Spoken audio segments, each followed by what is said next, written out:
Hi friends, இன்னைக்கு நம்ம பார்க்குற வீடியோ என்ன அப்படின்னு சொல்லி பார்த்தீங்கன்னா, அன்புனால நிறைய மனிதர்கள் இன்னைக்கு ஏமாந்துச்சு இருக்காங்க.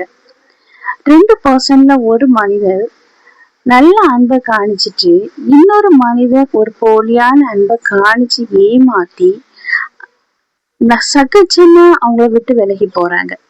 பாருங்க, உண்மையான அன்பு வச்சவங்க அந்த அன்பை நம்பி ஏமாந்து கண்ணீர் வடிச்சிட்டு அந்த அன்புல இருந்து வெளியே வர முடியாம கஷ்டப்படுறாங்க. இப்போ இந்த வீடியோ அன்பனால ஏமாந்தவங்களா? இத கேளுங்க.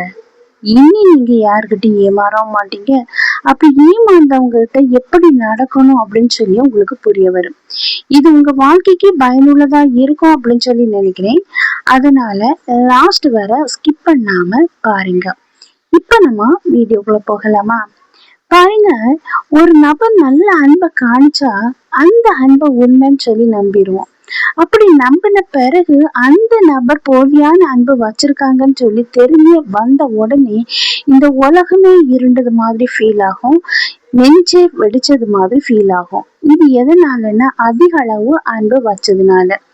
இப்போ ஒரு நபர்கிட்ட நம்ம ஏமாறணும் இருக்கணும் அப்படின்னா போலியாக அன்பு வச்சிருக்கவங்க எப்படி நடந்துக்குவாங்க அப்படின்னு சொல்லி முதல்ல தெரிய வரணும். இப்ப அவங்க எப்படியெல்லாம் நடப்பாங்க அப்படின்னு சொல்லி ஃபர்ஸ்ட் பார்க்கலாமா?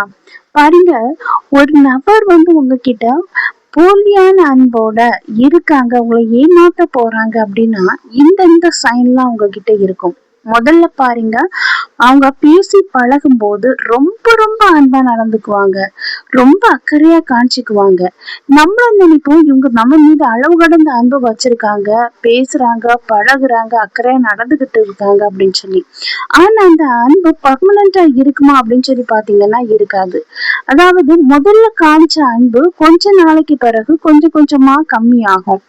இப்படி இருக்கும் போது கண்டிப்பா இவங்க ஏதோ ஒரு தேவைக்காக நம்ம கிட்ட பேசி பழகுறாங்க, நிச்சயமா நம்மள ஏமாற்ற பண்ண போறாங்க அப்படின்னு சொல்லி அர்த்தம். அதே போல ஃபர்ஸ்ட் சைன், முதல்ல காய்ச்ச அன்பு லாஸ்ட்ல கொஞ்சம் கொஞ்சமா கம்மியாகும். ரெண்டாவது இது என்ன அப்படின்னு செயல் என்ன அப்படின்னு சொல்லி பாத்தீங்கன்னா, இப்போ அவங்களுக்கு ஏதாவது ஒரு தேவை அப்படின்னா உங்களை தேடி பேசுவாங்க, உங்ககிட்ட ரொம்ப அன்பை கொட்டி கொட்டி கொடுப்பாங்க. ஆனா அந்த தேவை நீங்க முடிவு கொடுத்து செய்த பிறகு உங்களை யாருன்னு சொல்லி வர தெரியாது அப்படிங்கிற மாதிரி நடந்துக்குவாங்க. இப்போ இதுல இருந்தே புரிஞ்சுக்குங்க, இவங்க உங்ககிட்ட உண்மையான அன்பு வச்சுக்கல, உங்களை ஏமாத்த போறாங்க அப்படின்னு சொல்லிதான் அர்த்தம். அதே போல மூணாவது உள்ளது என்ன அப்படின்னா, அவங்க உங்களுடைய நட்புனாலும் சரி, இல்லைன்னா நீங்க ஒருவருக்கு ஒருவர் விரும்புறவங்களா இருந்தாலும் சரி, அதை பற்றி வெளியே யாருக்கிட்டையுமே ஷேர் பண்ண மாட்டாங்க, உங்களை ஹைட் பண்ணியே வச்சிருப்பாங்க. வெளியே யாருக்குமே தெரியாது, அவங்க ஃப்ரெண்டுக்குனாலும் சரி, அவங்க ரிலேட்டிவ்க்குனாலும் சரி, உங்களை பற்றி எதுவுமே சொல்ல மாட்டாங்க, உங்களை மறைச்சியே வச்சிருப்பாங்க. உங்களுடைய உறவுகள் வெளியே யாருக்கும் தெரியாதபடி பாத்துக்குவாங்க.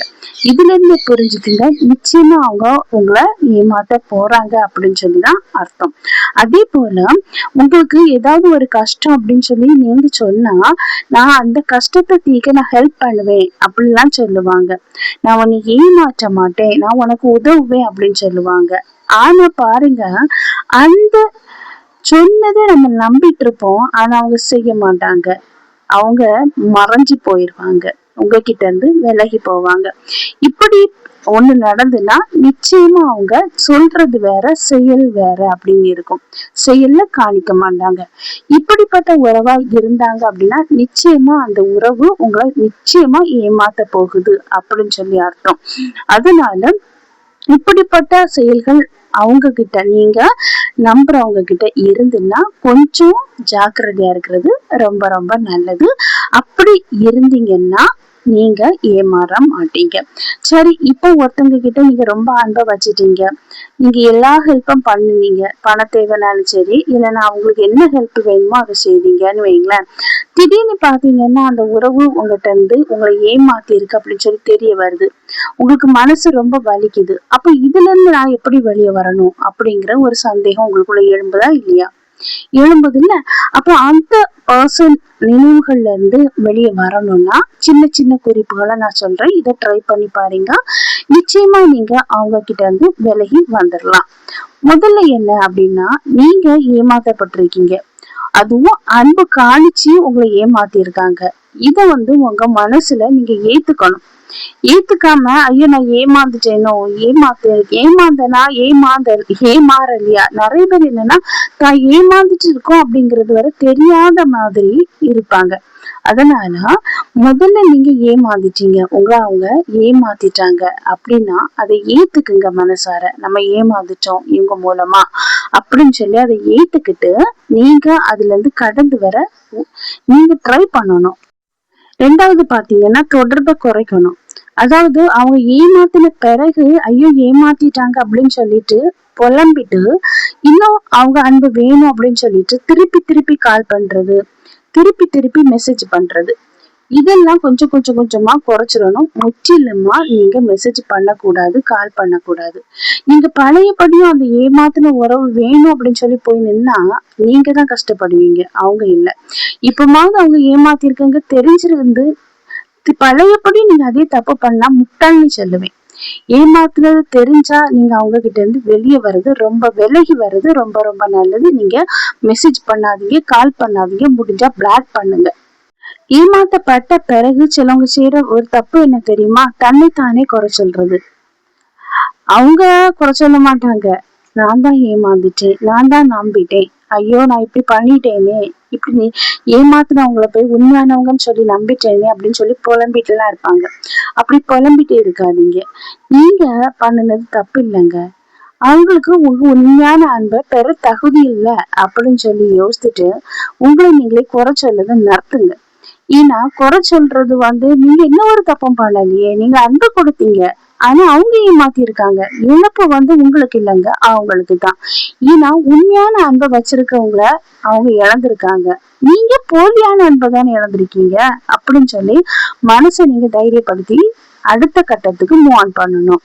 மூணாவது பாருங்க, உங்களை கவனிக்க ஆரம்பிங்க. இவ்வளவு நாளாவையும் அவங்க அன்புதான் வேணும், அவங்கதான் வேணும்னு சொல்லி அவங்களே கவனிச்சுட்டு இருந்த நீங்க இனி உங்களுக்காக வாழுங்க, உங்களை நீங்க கவனிங்க. உங்க ஹேர் ஸ்டைல், உங்க ட்ரெஸ், உங்களுக்கு பிடிச்ச மாதிரி வாழ்க்கை, இதுலதான் நீங்க உங்க கவனத்தை செலுத்தணும். உங்க ஏமாத்திட்டு போனவங்கள நினைச்சு நினைச்சு ஒரு நாளும் கண்ணீர் வடிக்காதீங்க. அந்த கண்ணீருக்கு ஒர்த்தான பர்சன் அவங்க இல்லை.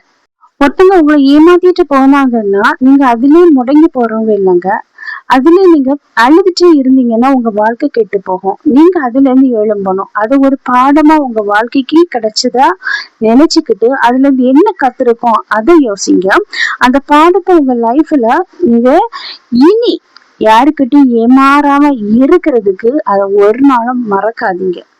ஏன்னா நீங்க மறந்துட்டீங்கன்னு வைங்களா, இன்னொரு நபரால இன்னொரு நேரம் ஏமாறக்கூடிய சான்ஸ் வரும். அதனாலதான் சொல்றேன், உங்களை ஒருத்தங்க ஏமாத்துனாங்க அப்படின்னா அந்த அனுபவத்தை உங்களுக்கு பாடமா எடுத்துக்கிட்டு அந்த அனுபவங்களை ஒரு நாளும் மறக்காதீங்க. எதுக்கெடுத்தாலும் பயந்து சோர்ந்து போய் இருக்கிற நீங்க இப்படி ஏமாற்றப்பட்ட பிறகு அதை நீங்க பாடமா எடுத்துட்டீங்கன்னா உங்களுக்குள்ளே ஒரு பலம் வரும். அது உங்களை வெற்றியின் பாதைக்கு கொண்டு போகும். அதுக்கு அடுத்தது பாத்தீங்கன்னா, உங்களை ஒருத்தங்க ஏமாத்தி இருப்பாங்க பாருங்க, அவங்கள மன்னிச்சிருங்க. எப்படிங்க மன்னிக்க முடியும் அப்படின்னு சொல்லி யோசிக்கலாம். உங்க மன நிம்மதி அடையணும் அப்படின்னா அவங்கள மன்னிச்சிருங்க. ஆனா ஒரு நாள் உங்களுக்கு நடந்த அந்த கசப்பான அனுபவங்களை மறந்து மட்டும் போயிடாதீங்க. நெக்ஸ்ட் பாத்தீங்கன்னா, புதிய வாழ்க்கைக்கு தயாராகுங்க.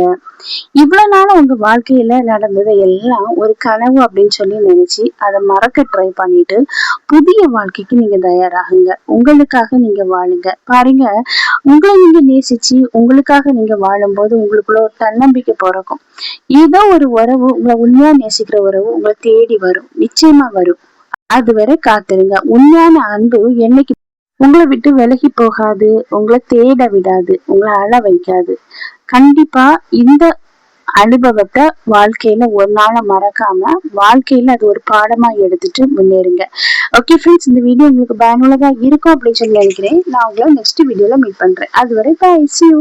இந்த வீடியோ பிடிச்சிருந்ததுன்னா லைக் பண்ணுங்க, ஷேர் பண்ணுங்க, சப்ஸ்கிரைப் பண்ணுங்க, பக்கத்துல இருக்கிற ஆல்ங்கிற பட்டனை கிளிக் பண்ணிக்கோங்க. அப்பதான் நான் போடக்கூடிய வீடியோ உடனுக்குடன் அப்லோட் ஆகும். Okay, by.